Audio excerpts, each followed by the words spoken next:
Hai guys, buat kalian yang pernah ikutan MLM, atau teman kalian ada yang pernah ngajakin kalian buat jadi downline di MLM, gue yakin, kalian tuh harusnya pernah denger nama Robert Kiyosaki.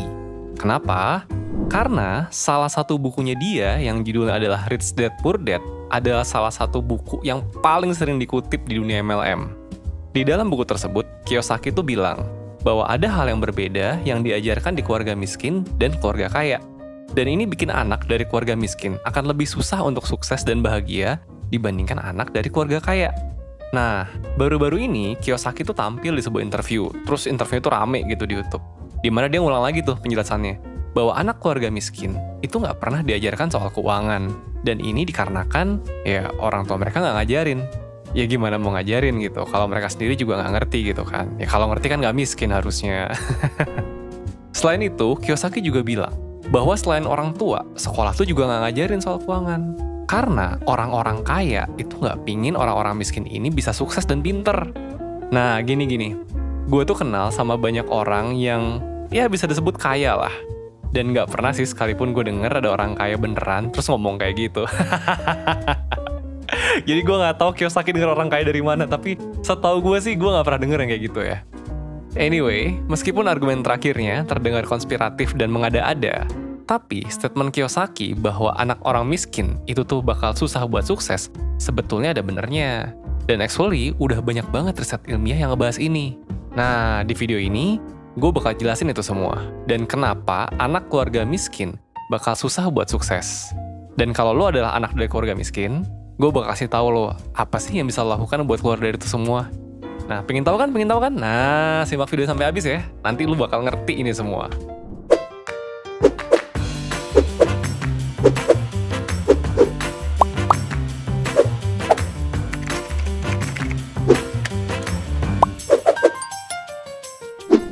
Oke, buat kalian yang terlahir miskin kayak gue gitu ya, coba deh gue tanya, perasaan apa sih yang paling banyak lo inget dari masa kecil lo? Banyakan emosi positif atau emosi negatif? Harusnya sih emosi negatif ya. Mulai dari rasa kecewa karena orang tua kita nggak bisa beliin apa yang kita mau, sampai rasa sedih karena ya nggak enak aja gitu kan hidup di rumah waktu itu. Dan itu tuh beneran tergambar banget dari ekspresi orang tua kita pas mereka ngebahas soal uang. Kayak susah aja gitu nuansanya kalau lagi bahas uang. Mungkin mereka lagi bingung gimana cara bayar tagihan, atau bahkan bingung sampai minggu depan masih bisa makan dengan layak nggak ya? Kalian ingat nggak memori-memori kayak gitu? Menurut kalian, ketika lagi di masa susah kayak gitu, kira-kira kayak apa sih rasanya jadi orang tua kalian? Kalau digambarkan dalam satu kata, gue rasa kata yang paling pas buat menggambarkan kondisi orang tua gue di masa-masa kayak gitu ya, stres. Orang tua kita hidup dalam stres yang berkepanjangan dan terus-menerus. Dan sadar atau enggak ya, ketika orang tua kita stres karena masalah keuangan dan yang lainnya, ya kita juga sebenarnya ikut stres. Iya nggak? Coba diinget-inget deh, ketika masa-masa sulit nih, pas kalian kecil dulu gitu. Stres juga kan sebetulnya. Cuman ya dulu, kebanyakan dari kita kan belum kenal kata stres. Jadi ya kita mikirnya biasa aja gitu. Padahal tanpa kita sadari, kita tuh stres waktu itu. Kita menjalani masa kecil dengan stres yang terus-menerus dan berkepanjangan. Barengan kok sama orang tua kita. Mereka stres ya kita juga stres sebetulnya kan. Secara nggak langsung, untuk kita yang menjalani masa kecil di keluarga miskin, kita sudah membiasakan diri dengan stres jika kita masih anak-anak. Dan stres berkelanjutan ini, sadar atau enggak mempengaruhi diri kita. Dan ini nggak cuma secara psikologis, tapi juga secara biologis. Beneran ada yang berubah di otak kita ketika kita stres berkepanjangan. Singkatnya, stres itu sebetulnya adalah sesuatu yang bagus sebetulnya. Normalnya, ketika kita lagi stres, tubuh dan otak kita tuh ngerespon dengan meningkatkan kemampuan kita di banyak hal, biar kita bisa ngelewatin masalah yang bikin kita jadi stres.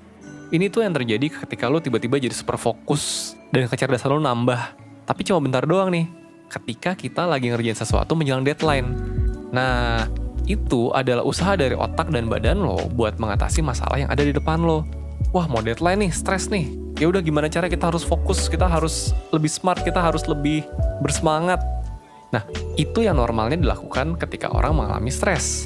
Masalahnya, ketika lo stres berkepanjangan, respon stres dari tubuh lo itu justru ngeganggu fungsi dari hipokampus di otak lo. Nah, hipokampus ini adalah sebuah bagian otak yang sangat berperan untuk 3 hal penting. Pertama, untuk belajar hal baru. Kedua, untuk menyimpan memori. Ketiga, untuk mengelola stres. Nah, kalau lo mengalami stres berkepanjangan, kemampuan lo untuk belajar, kemampuan lo untuk mengingat dan mengelola stres, itu bakal susah buat berkembang, bahkan bisa jadi berkurang. Dan dalam jangka panjang, ini bisa menyebabkan berbagai masalah mental, mulai dari depresi sampai pada Alzheimer.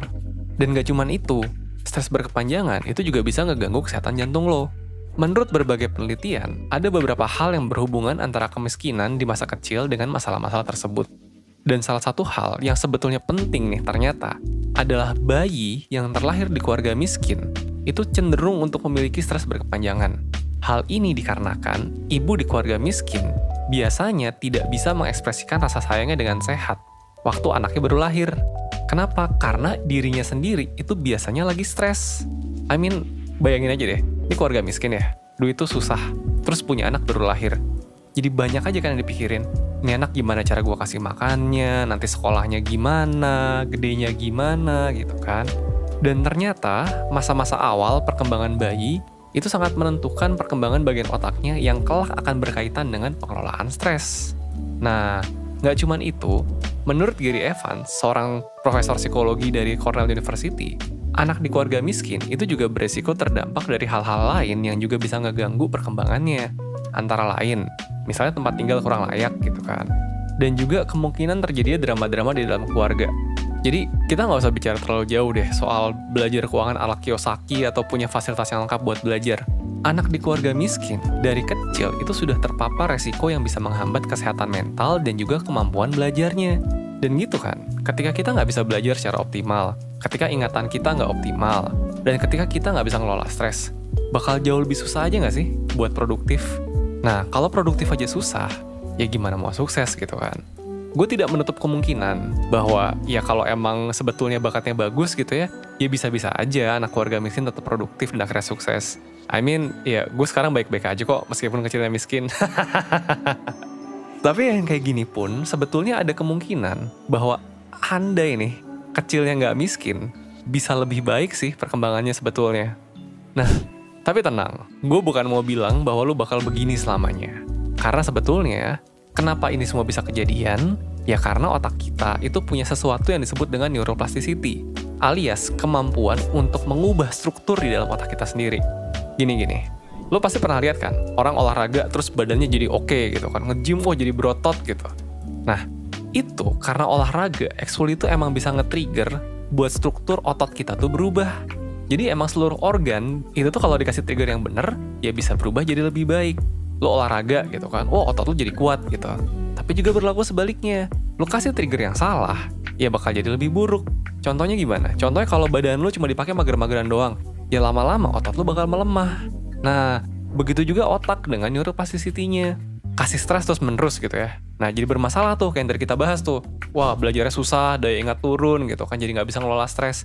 Tapi, kalau lu kasih input yang lain, ya dia juga bisa tuh mengubah strukturnya, jadi lu bisa lebih optimal lagi. Gitu ceritanya.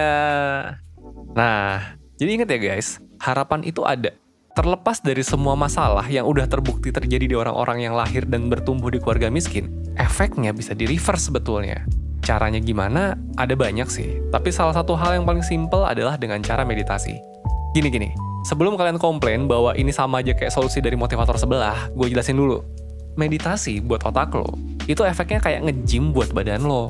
Meditasi adalah latihan buat otak lo bisa fokus, kemudian bisa berpikir lebih jernih dan tenang. Bahasa kerennya bisa mindful. Dan ini bukan sekedar keren-kerenan spiritual by the way. Udah banyak banget penelitian ilmiah yang membuktikan bahwa ketika lo bisa mindful, maka otak lo bakal bisa belajar kembali buat mengelola stres. Dan ketika itu udah kejadian, pelan-pelan otak lo tuh bakal bisa lepas nih dari efek stres berkepanjangan yang terjadi sama hidup lo sejauh ini.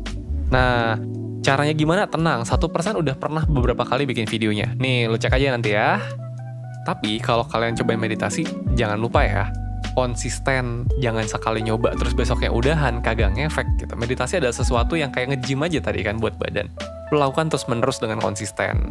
Nah, tapi selain meditasi, ada nggak sih cara lain yang bisa lebih cepat ngebantuin lo buat nyusun ulang kemampuan otak lo? Ada. Contohnya apa? Contohnya adalah dengan ikut konsultasi bersama mentor 1%. Oke, bentar. Sebelum kalian komplain kenapa harus dekaitin kelainan 1%, gue jelasin dulu.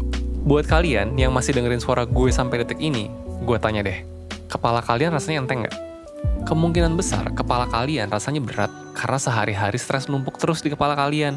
Kenapa? Ya karena tadi kan, manajemen stres kalian itu bermasalah. Nah, kira-kira nih, beresin stres nih, enakan pas kepalanya berat gitu atau kalau kepalanya udah enteng? Enakan pas udah enteng kan?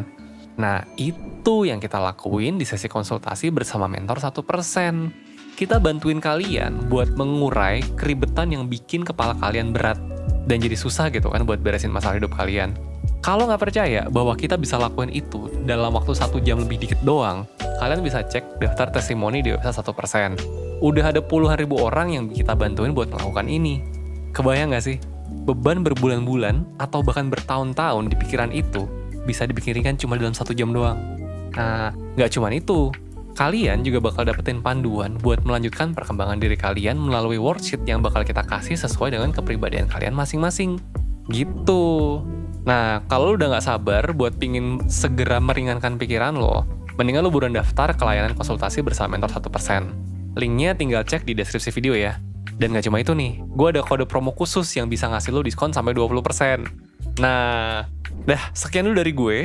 Akhir kata, gue mau mengajak kita semua untuk yuk, kembangin diri yuk, biar kita nggak miskin lagi. Ya udah dulu ya. Gue Rizky dari 1%. Bye.